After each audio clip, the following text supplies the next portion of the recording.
আজকে যখন ওনাকে জড়িয়ে ধরছি তখন অনেক গন্ধ বেরোইছে ওনার পা থেকে। তখন কি করবো, বাপকে ফেলে দেওয়া সম্ভব? তারপরে সহ্য করে জড়িয়ে ধরছি। আসসালামু আলাইকুম। ওয়ালাইকুম আসসালাম। আসসালামু আলাইকুম। ওয়ালাইকুম আসসালাম। আপনার নাম? শিউলি আক্তার। শিউলি আক্তার। আপনার বর্তমান বয়স? 14। 14 বছর। আপনি কি করেন? আমি বাসা বাড়িতে কাজ করি। এই 14 বছর বয়সে আপনি বাসা বাড়িতে কাজ করেন কেন? আমার বাবা অসুস্থ গতিকে তাই। আচ্ছা আচ্ছা। তো আপনি যে ছোট থেকে পড়াশোনা করেননি? হ্যাঁ করছি। কোন ক্লাস পর্যন্ত পড়াশোনা করেছেন? ক্লাস 5 পর্যন্ত করছি। ক্লাস 5 পর্যন্ত পড়াশোনা করেছেন। কোথায় এটা? এটা করছি মাদ্রাসায়। আচ্ছা, মাদ্রাসা লাইনে পড়াশোনা করেছেন আপনি। যখন মাদ্রাসা লাইনে পড়াশোনা করেছেন এই ক্লাস 5 পর্যন্ত, তখন আপনার বাবা সুস্থ ছিল? কোন রকম ছিল তখন, তো মানে অ্যাক্সিডেন্ট হওয়ার পরে বাবা ছিল কোন রকম, রিক্সা চালা আমাদের দুইবার খাইতে দিত। এখন তো পারতাছে না, এখন খুব অসুস্থ হয়ে গেছে আমার বাবা। মানে অসুস্থটা কিরকম অসুস্থ হয়েছে? এখন মানে বাচ্চার মধ্যে আমার বাবা নেই। মানে বিষয়টা হচ্ছে হলো এই যে আপনার বাবা যে অসুস্থ, হ্যাঁ, তার যে সমস্যাটা শুরু হয়েছে এটা কিভাবে শুরু হয়েছে? আমার বাবা আগে বাংলা রিক্সা চালাতো, তারপর লক্ষ্মীপুরে চালাতে সময় লক্ষ্মীপুরে অ্যাক্সিডেন্ট হয়েছে, ওখান থেকে অনেক টাকায় চিকিৎসা হয়েছে, তখন ভালো হয়ে গেছে। মানে অ্যাক্সিডেন্ট হওয়ার পরবর্তীতে ভালো হয়েছে, চিকিৎসার পরে ভালো হয়েছে। কি চিকিৎসা হয়েছে? ওষুধ পানি খাওয়ার পরে ভালো হয়ে গেছে এমন কিছু? হ্যাঁ, ওষুধের পরে ভালো হয়ে গেছে। তারপরে এই 5 বছর আগে পায়ের মধ্যে একটা সমস্যা হয়েছে, মুড়িয়ার মধ্যে। তো ওই মুড়িয়াটার মধ্যে কি সমস্যাটা ছিল? এটা পায়ের মধ্যে একটা বিচি উঠছে। হ্যাঁ, তারপরে আব্বু ওটা বেলেট দিয়ে ঘুষা দিছে ওখান থেকে পানি বের হয়, ওখান থেকে পানি বের হয়ে ওটা পৌঁছে গেছে। তারপর মুড়িয়া চট্টগ্রামে ফেলে দেওয়া হয়েছে। তো আবার ওখান থেকে ভালো হয়েছে, মুড়িয়ে ফেলে দেওয়ার পরে ভালো হয়েছে।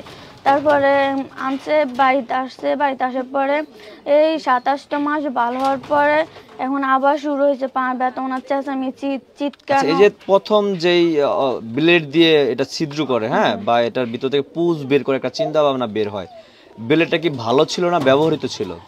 ওটা ভালোই ছিল, নতুন ইনটেক ব্লেড ছিল এমন কিছু? হ্যাঁ। শিওর আপনি? জি। আমি সুপ্রিয় দর্শক, এখানে আপনাদের উদ্দেশ্যে একটা কথা বলতে চাই। আমরা সবাই কম বেশি ব্লেড দিয়ে নখ কাটি, হ্যাঁ, বা দেখা যাচ্ছে যে বাচ্চাদের চুল ফালাই। একটা বিষয় লক্ষ্য করতে হবে, একটা ব্লেড ব্যবহার হয়ে যাওয়ার পরবর্তী যদি আবার সেটা ইউজ করেন, সেটা কিন্তু অনেকটা জীবাণু থাকে বলা যায়, এফেক্ট করে, হ্যাঁ, যে কোনো সমস্যা হতে পারে। যেহেতু সেটা দিয়ে তিনি পুজ বের করতে গিয়েছিল, সেটা হয়তো বা তার জন্য একটা কাল হয়ে দাঁড়িয়েছে। পরবর্তী যেটা জানতে চাই, এই যে তার পাটা কেটে ফেলা হয়েছিল, বলা যায় পচন ধরেছে পরবর্তী আস্তে আস্তে, না? কতটুকু পায়ের কোন অংশ কতটুকু পচন ধরা হয়েছে আপনি দেখাতে পারবেন আমাদের? প্রথমে মুড়ি হওয়ার পরে এতটুকু ফেলে দেওয়া হয়েছে, এতটুকু পা ফেলে দিয়েছে, হ্যাঁ। তারপরে এখান থেকে আনাবার এতটুকু পৌঁছে গেছে, এতটুকু পৌঁছে গেছে। জি। আচ্ছা আচ্ছা, আর একটু উপরে হবে মেবি। সুপ্রিয় দর্শক, এখন ডিসপ্লেতে তার একটা ছবি দেখতে পাচ্ছেন, তার কিন্তু প্রায় রানের কাছাকাছি চলে গিয়েছে পচনটা। জি জি, এতটুকু। জি। তো যেটা বললেন আপনি বাসা বাড়িতে কাজ করেন, না? কত বছর ধরে? 5 বছর পর্যন্ত। 5 বছর ধরে আপনি বাসা বাড়িতে কাজ করেন। কত বছর বয়স থেকে শুরু করলেন কাজ করা? 8 বছর থেকে, মানে 8 বছর পরে যাওয়ার পরে আবার আসছি।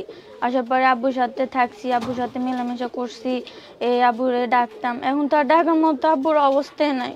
আচ্ছা আচ্ছা, এখন বর্তমানে আরো বেশি পছন্দ ধরেছে। জি। এই যে টাকাটা পাইতেন আপনি ওইখানে, হ্যাঁ, কত টাকা যেন পাইতেন? পাইতাম 3000 টাকাই পাইতাম। এই পুরো 3000 টাকাই পাঠাইতেন নাকি নিজের জন্য কিছু খরচ রাখতেন? না, আব্বুর জন্যই পাঠাই দিতাম। পুরোটা পাঠাই দিতেন? জি। তাহলে সেখানে আপনি থাকতেন বা আপনার খরচপাতি লাগতো না? ওরাই দিত, সব ওনারাই বহন করতো? জি। আচ্ছা আচ্ছা, এই পুরো টাকাটা চিকিৎসার জন্য পাঠাই দিতেন? জি। আপনার বাসায় সদস্য কতজন? আমি সব 5 জন।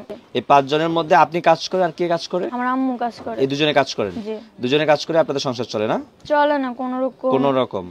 আচ্ছা, আপনি তো পড়াশোনা ছেড়ে দিয়েছেন, হ্যাঁ, আপনি সংসারে বড় মেয়ে হিসেবে, হয়তো ছেলে হলে সেও এই কাজটি করতো, মেয়ে হিসেবে যেহেতু সংসারের দায়িত্ব নিয়েছেন, এই দায়িত্ব নেওয়ার পরবর্তীতে বর্তমান সবকিছু মিলে সংসার এভাবে চলছে না? জি না। আচ্ছা, এখন বিষয় হচ্ছে আপনার ছোট যারা আছে তারা কি পড়াশোনা করছে?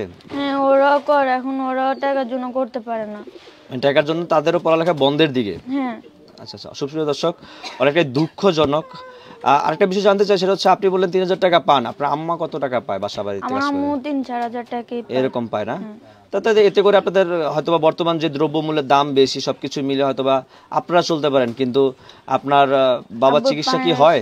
না, হয় না। হয় না? ওটা দিয়ে তো আমাদের মানুষের দানা পাবে, দানা দিতে হয়। এরপরে আমাদের ভাই বোনের ভালো পোশাক দিতে পারি না, ওটা দিয়ে কিভাবে হয়?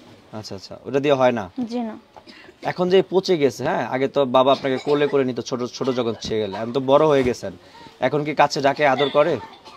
আমি তো ওনার পাশে না, আদর করবে কিভাবে? যখন আসেন ঢাকা থেকে? আসছি আজকে রাত্রে। আচ্ছা, কত বছর পরে আসলেন? আসছি 5 মাস পরে।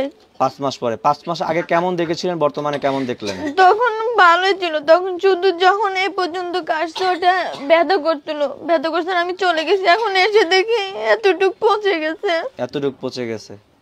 আপনি তো আজকেই দেখেছেন আপনার বাবাকে, জি, দেখে কেমন লেগেছে? খুব কষ্ট হয়েছে আমার। খুব কষ্ট লেগেছে? জি। আসলে সুপ্রিয় দর্শক, খুব কষ্ট লাগার মতো একটা পরিস্থিতি। একটা সুস্থ মানুষ হঠাৎ করে অসুস্থ হয়ে গেলে হয়তো বা সেটা তাৎক্ষণিকভাবে বোঝা যায় না, কিন্তু এটা আস্তে আস্তে বিষয়টা এমন হয়ে গেছে যে দেখলে আপনারও খারাপ লাগে। একটা জিনিস লক্ষ্য করলাম, ওনার পা পচেছে, পাশাপাশি কিন্তু দুর্গন্ধ বের হচ্ছে, এটা কি খেয়াল করেছিলেন আপনি? হ্যাঁ, আমি আজকে যখন ওনাকে জড়িয়ে ধরছি তখন অনেক গন্ধ বের হয়েছে ওনার পা থেকে। তখন কি করবো, বাপকে ফেলে দেওয়া সম্ভব? তারপরে সহ্য করে জড়িয়ে ধরছি। এখন কি করতে চান আপনারা? আমি আমার বাবার চিকিৎসা করতে চাই, আমার বাবাকে ভালো দেখতে চাই। আচ্ছা, চিকিৎসা করতে গেলে এখন কি করতে হবে? অনেক টাকা প্রয়োজন লাগবে। কত টাকা লাগবে? এই 2-3 লাখ টাকার মতোই। 2-3 লাখ টাকা লাগবে। আচ্ছা, এই টাকা হলে কি হবে? আমার বাবার চিকিৎসা হবে। চিকিৎসা বলতে কি আপনার ওই ওষুধ পানি নাকি অপারেশন? অপারেশনে হবে 2-3 লাখ টাকা, ওষুধ তো অনেক টাকাই লাগবে। আচ্ছা আচ্ছা, মানে এখন ওই পাটা আবার পুনরায় কেটে ফেলে দিতে হবে? জি। ফালায় দেওয়ার পরবর্তীতে আল্লাহ যদি তাকে সুস্থ রাখে তাহলে হয়তো তিনি বেঁচে থাকবেন, এমন একটা কিছু? জি। আচ্ছা, বুঝতে পারলেন সুপ্রিয় দর্শক কতটা মর্মাহত ঘটনা। তো এখন আমরা তার সেই বাবার সাথে একটু কথা বলবো, কথা বলে আপনাদেরকে পুরো বিষয়টা একটু ক্লিয়ার করার চেষ্টা করব। তো সুপ্রিয় দর্শক, এতক্ষণ দেখেছেন এই যে ভাইটি আছে, ওনার মেয়ের সাথে আমরা কথা বলেছিলাম, অনেক কান্না করেছেন তিনি, আর ওনারই কিন্তু সেই পায়ে পছন্দ ধরেছে। আপনি একটু আমাদেরকে দেখাবেন পুনরায় যে আপনার পায়ের বর্তমান কি অবস্থা? এই যে দেখতে পাচ্ছেন পায়ের কিন্তু এক অংশ কেটে ফেলে দেওয়া হয়েছে, পছন্দ ধরার কারণে পুরনো কিন্তু আবার উপরের দিকে পচা ধরেছে। এই যে পচন ধরেছে বর্তমানে, কষ্ট হয়? সীমার বাইরে ব্যথা করতেছে, মানে ব্যথা করে? ব্যথা করে। আমি তো গতকালকে রাত্রে মারা যেতাম, যে মিলে ব্যথা করতে মানে উঠছিল, আমি তো নিজেরই চিনি নাই। মানে ব্যথাটা কেমন লাগে, মানে কান টাডায় নাকি অনেক ব্যথা মানে ঠোকর মার ভিতরে কামড়ায়? কামড়ায়। মেডিসিন নেন কোনো? মেডিসিন আছে, ওই ওষুধ পানি নেওয়া হয়? ওষুধ দিয়েছে, কইছে যে অপারেশনের আগ পর্যন্ত এগুলো চালাও। আচ্ছা ওগুলো আচ্ছা চলতেছে। আচ্ছা, আপনার সাথে যোগাযোগ করার মতন আমাদের একটা নাম্বার দিয়ে দিন।